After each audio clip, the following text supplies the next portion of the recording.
Today we're gonna talk about shadow tentacle wizards that are into eugenics and probably every goth's dream. Anyway, welcome to the video series where I explain Vampire the Masquerade clans, which is a little bit like classes and races turned into one, to people that probably have never played this tabletop.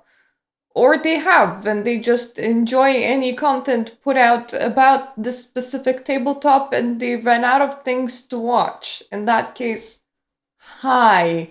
Today's topic is Lasombra. To sum up Lasombra, they're very power hungry, but not necessarily a specific post or title, but more like they keep on chasing their own personal achievements, which tends to include posts and titles and battles fought and won. They haven't really been the most loyal clan, neither to each other nor to a specific faction or side. And Lasombra's side can very much change over the course of forever, as long as it benefits them in particular and helps them achieve whatever goal it is that they're chasing. Raw power is very much valued inside this clan in particular, so those that don't quite live up to the standard and seem to be offensive to other Lasombra can have a sanctioned in clan, let's call it blood hunt, call on them, but in reality, it's a permission to eat another vampire and take their generation and therefore take their power. It's a clan that's very much focused on power. They are also kind of tied to the sea. For the longest time, they were a sea fighting, seafaring people with the Grand Lasombra at the helm. They kind of have the connection to the sea. It's kind of thought because they kind of have the connection to the Shadow Realm. And the first Lasombra witnessed the deluge, and it probably kind of intermixed, and now the shadows and the void are just as calling and all consuming as the sea is, so it is not that uncommon for even La Sombra elders to just leave for the sea when they're eventually fed up with living on the ground, let's say it like that. The most prominent points of a La Sombra is their connection to the shadow realm, for they control the shadows and shadowy tentacles. That used to be called obtenebration, which is a discipline power specific to La Sombra that would focus only on shadows, stepping through shadows, controlling shades, becoming one with a shadow, seeing through a shadow, wearing shadow armor, anything shadow related. That's them. Their most prominent and ability that's like everywhere. If you look into La Sombra, the shadow tentacles. For some reason, it's like Squid and Shadow had a baby and La Sombra was it. Plus, that ability is kind of easy to get. It's like in V20, I think it's about the third. So, first 5 abilities are accessible to everyone without doing specific storyline feats, like eating somebody stronger than you. And the third ability on the list is not that it's not that unachievable, so you end up seeing black tentacles associated with the Lasombra quite a lot. They also are masters of potence, which is the ability to hit hard, and dominate, which is the ability to control other people's minds. Kind of goes into that whole very power hungry stereotype that they're playing into. They would often butt heads with Ventru, and I already have made a video on Ventru, so if you don't know what Ventru is, you can go and watch it. when Ventru would take power in like one country, then Lasombra would take power in another country. When Ventru would go after the state, Lasombra would go after the church. When Ventru went after one faction, Lasombra went after another. Until Lasombra started infighting with Lasombra, which is not that uncommon for Lasombra. And they ended up with a 50-50 split in two different factions, and now they're kind of threatening Ventru's territory, honestly. Anyway, back to disciplines, because this is a very out there video by this point. It has no rhyme or reason to it. Forgive me. That's what talking about shadow tentacle eugenic wizards will do to you. So, V20 is the old edition of the tabletop. If you're playing V5, then instead of Obtenebration, which is the discipline that deals specifically with the control of shadow, you will get Oblivion, which is shadow and ghost realm combined. That is the best way that I can describe it. The whole control of shadows kind of got rolled into necromancy, and now technically if you have access to one, you have access to another. This doesn't mean that you're exactly gonna pick to go both directions, but it also means that there's nothing quite stopping you from going both directions at once. And yeah, weird decisions have been made. They have been made in order to make the game easier. It calls quite a bit of things into question when it comes to the whole game. Because you rolled together something that wasn't supposed to be together, and now it is, and you're like, okay, technically, a lot more clans can use each other's stuff now. Nothing is stopping them. You don't need to achieve any particular feat in order to do that. Now, this is weird. This is very weird, but that might just be my old brain talking.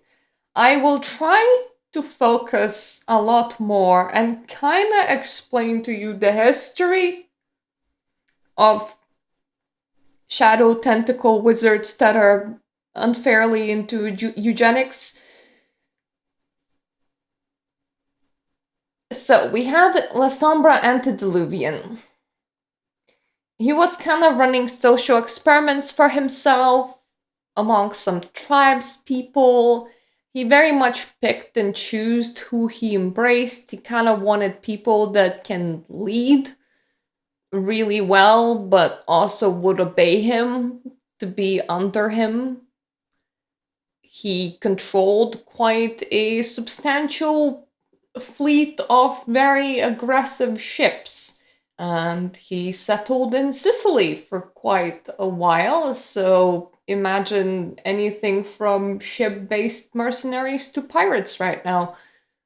Lasombra's Lasombra and his children, they were very quite sea advanced, quite warlike and aggressive, like the clan normally is.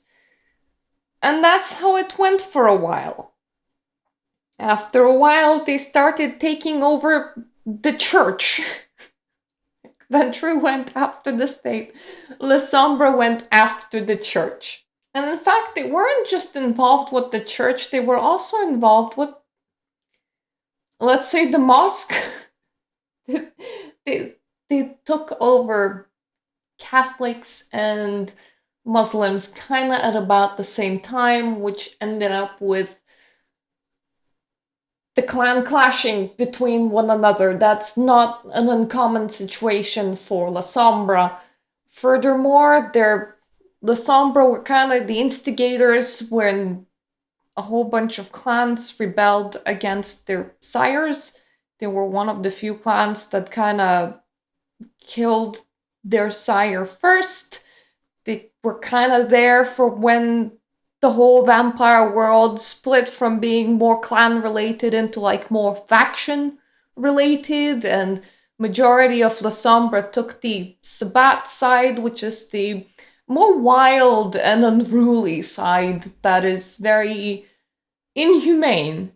You could say it like that. They played quite a pivotal role inside that.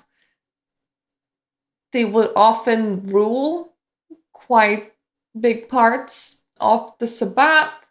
They also codified the ways of living and like clan culture that would go against humanity and helped write Paths of Enlightenment, which is a different way of playing this tabletop. Normally, your vampire will still run off humanity, which means that if they go full murder hobo and things like that, they will feel guilty about that, and then they will lose humanity. And if you lose too much humanity, you kind of lose yourself and your character becomes an NPC and runs off. So how do you play a more harsh, more violent version of a vampire? Well, this is where Paths of Enlightenment comes into play, where instead of humanity, you would then take a path of enlightenment that has its own set of rules, like this is what you don't do and this is what you do, and then you gain Path of Enlightenment depending on how well you adhere to those rules, and you lose it by committing the sins for that path. And when we're speaking about Paths of Enlightenment, that doesn't mean that they're very nice things. Like, you could go through a path that's very focused on pain or body horror or controlling the shadow realm, which is infamously good at taking humanity away from you over time, especially in V5's rules. So it kind of makes sense that Lasombra codified what more ruthless clans do and what they base their morality upon that is outside of the realm of humanity. And in Modern Knights, they split off from Sabbat. They made a deal with the, let's say, the more orderly, the more strict sect with the very specific line of rulership where there's prince and then there's like people that respond to the prince, and underneath the prince then there's like small coteries and everybody like listens to this one guy at the top and follows what he says goes, and there are rules on whether or not you can even make a vampire. There are rules on whether or not you pay blood to the prince. The prince can demand that you bring him a specific amount of blood a month, for example. That would be a perfectly normal demand. Anyway, half of the Lasombra are now inside that clan, which was called Camarilla, and in order to get into that clan, they have to make a deal where they hunt down and present Lasombra that are older than them to the Camarilla faction. And the clan does not mind that at all. There are secret parts of the clan that was all like, this is fine, but there is a layer of our clan that you cannot hunt, because that is our established rulership over the clan, no matter what faction you're in. But because we are so power-focused and power-hungry, if you lose, that's kinda on you, mate. You just proved yourself to be unworthy to be alive, therefore go die in a fire, for all we care. It really doesn't make a difference to us. Therefore, it is the wolf eat wolf clan. I know that I keep on like stressing an element of a clan in these videos, and like for the ministry I was like, it's a cult. It's a cult. For Malkavian, so I was like, it's mental illness. It's mental illness. Then for Lasombra, it's eugenics. It's eugenics. The moment you fall away from being the top Lasombra, you can get spat out, and some other Lasombra will then end up eating you because you're now an unworthy Lasombra, and perhaps they find themselves to be a more worthy Lasombra than you, and therefore they're gonna be very ruthless and ascend the ranks in wherever they are and whatever kind of ranks they're ascending. It's it's the eugenics clan that also have shadowy tentacles and shadows going for them, which makes them like every goth's dream. This is about as edgy as you can go inside the game, so a lot of edgy people will be like, yeah, I'm playing Lasombra. And honestly, it's also quite the OP clan. You have mental domination, you have physical strength, and you have shadows. You potentially have teleportation from shadows. Normally that's quite a high ability, but you can summon shadowy tentacles that hit very hard. That is normally quite a low down ability that's accessible to everyone else. And you're the mysterious, shadowy, spooky person.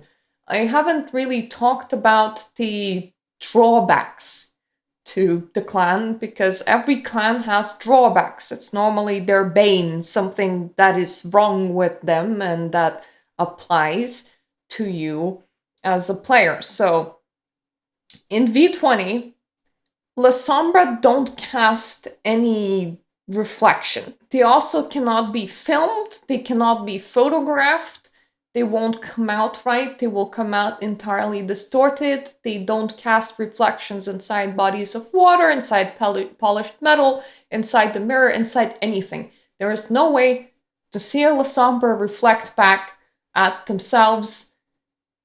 There is a way around that. You can get people to paint you a picture of yourself, and normally, however much the Sombra despise having ghouls, which is mortal servants, they will often have mortal servants and they will regard them as being very weak and insignificant and not worthy of their attention and therefore worthy of their ire for their weakness and insignificance. But at the same time, they will need help doing their makeup. They will need help looking presentable. They will need help in order to be able to see what they look like, which normally tends to be torturing some poor portrait artist that will paint them themselves so that they can look at themselves and decide whether or not they like it or not.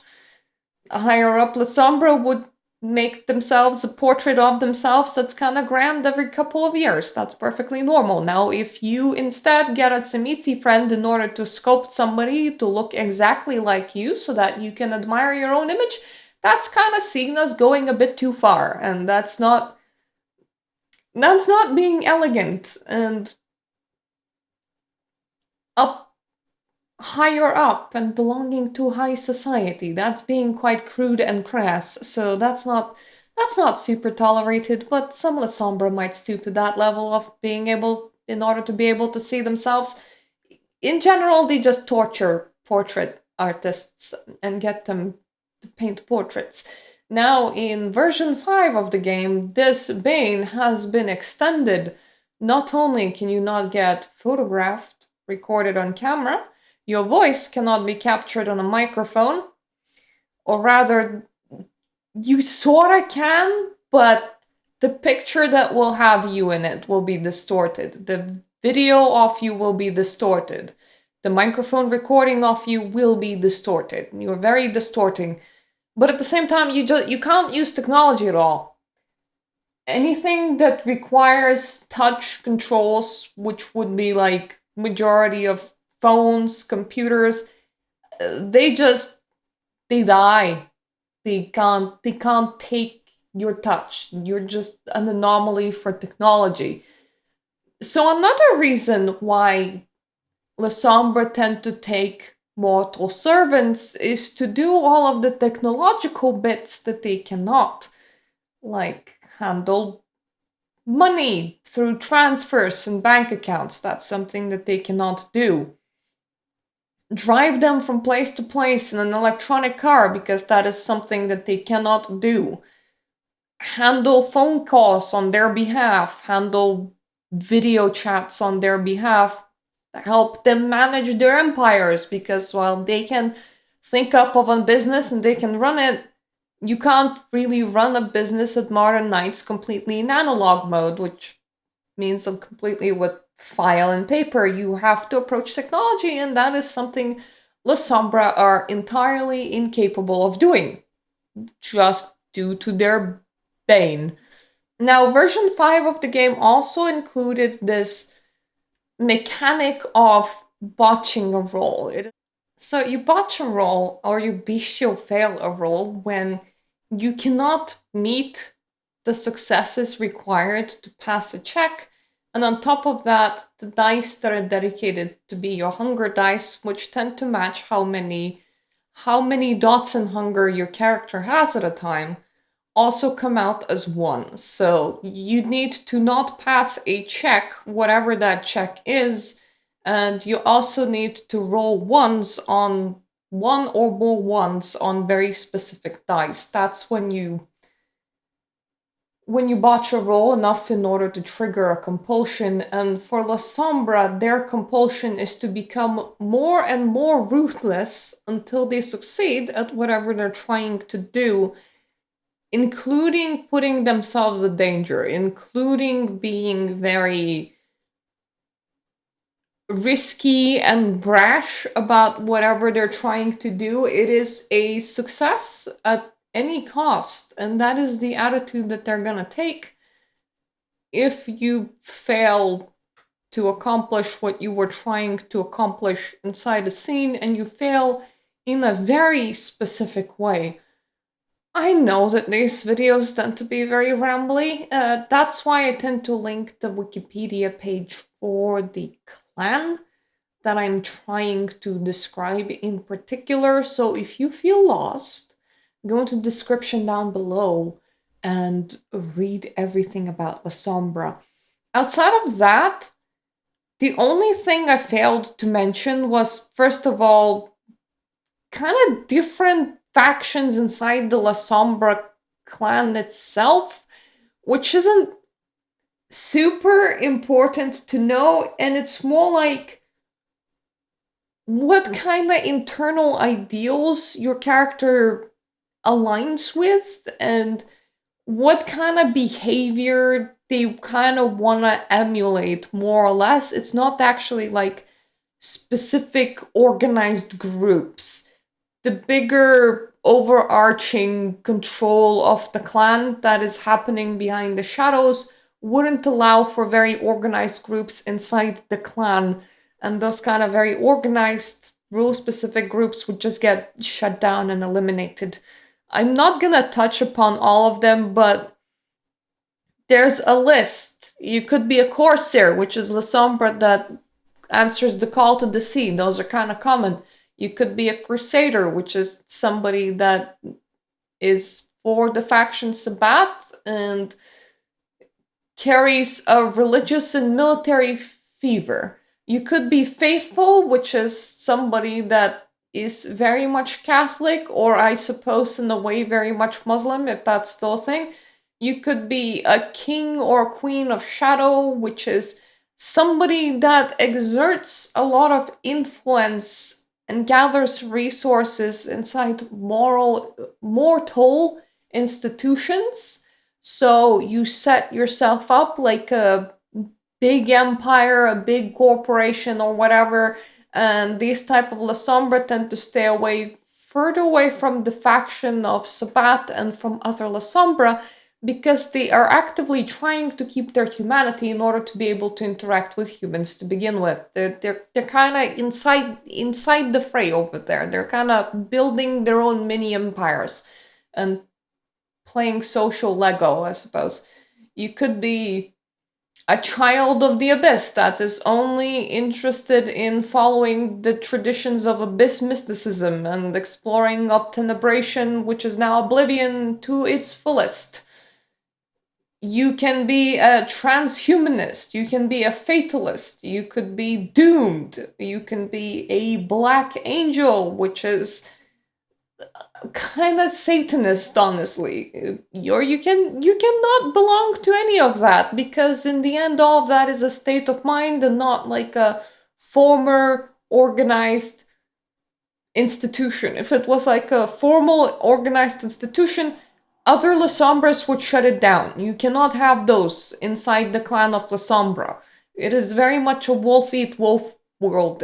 If you're trying to amass too much power, too much organization, that's gonna be kind of torn apart. No, no, no can do. Not for you.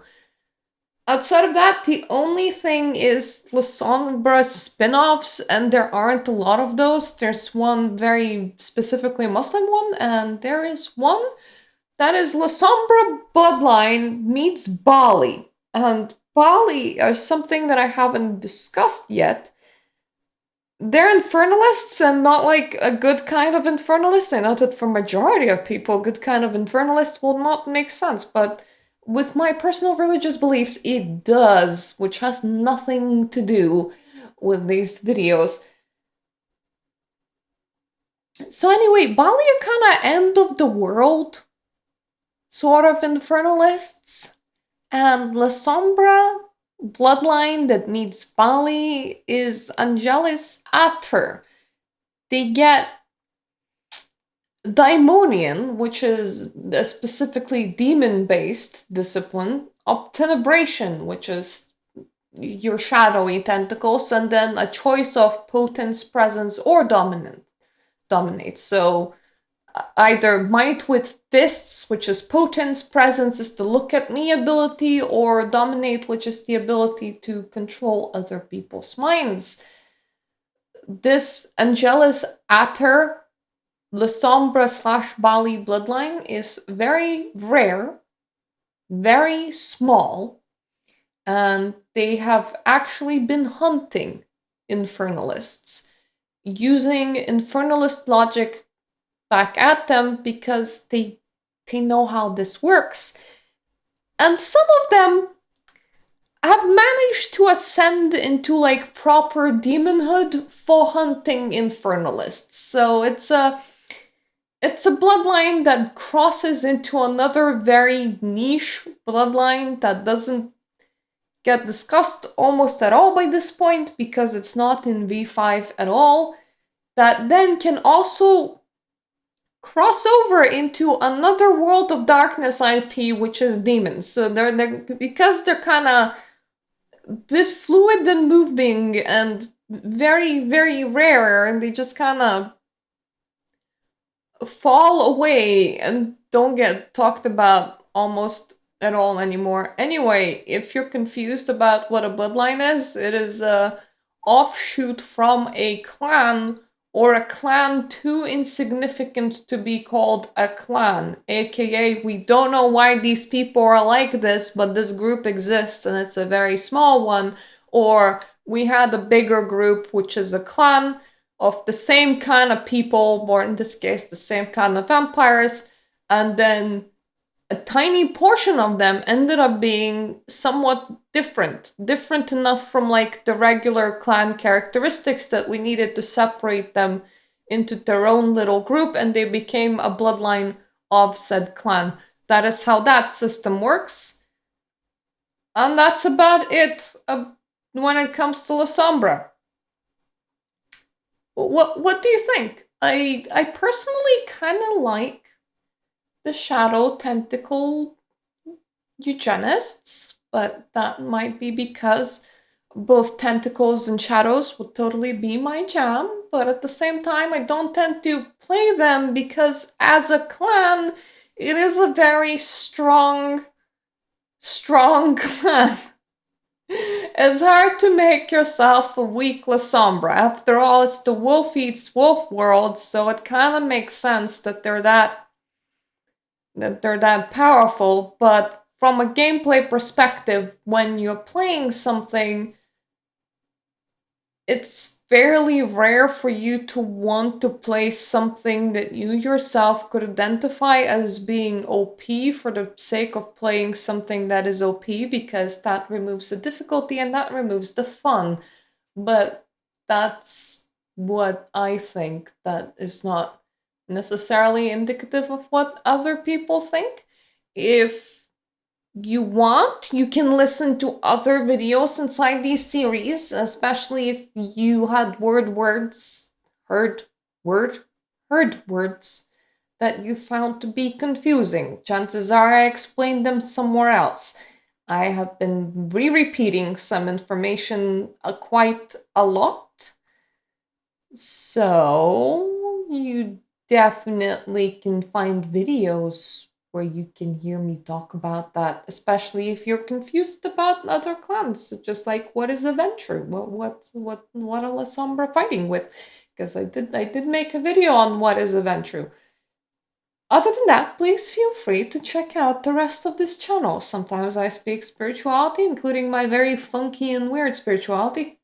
Sometimes, most often, actually, I speak about video games. Sometimes I play old retro games, which is now the focus of my gameplay. I've decided, based on the sole reason of the market for very new games tends to be very oversaturated, and I have missed out on a lot of games which I was either too young to play or I wasn't born yet, that I would absolutely want to explore. So that is in part what I am doing. If you like what you see, please subscribe. It would warm my cold, dead heart. That's not dead. Don't take that literally. Some people are weird. And also, thank you to my Patreon supporters. You help make videos like these happen. I hope I can see you on my other videos where I will explain more clans in the future, or my other types of videos. I would love to see you everywhere. So thank you for watching, and I hope I get to see you the other time. Toodaloo!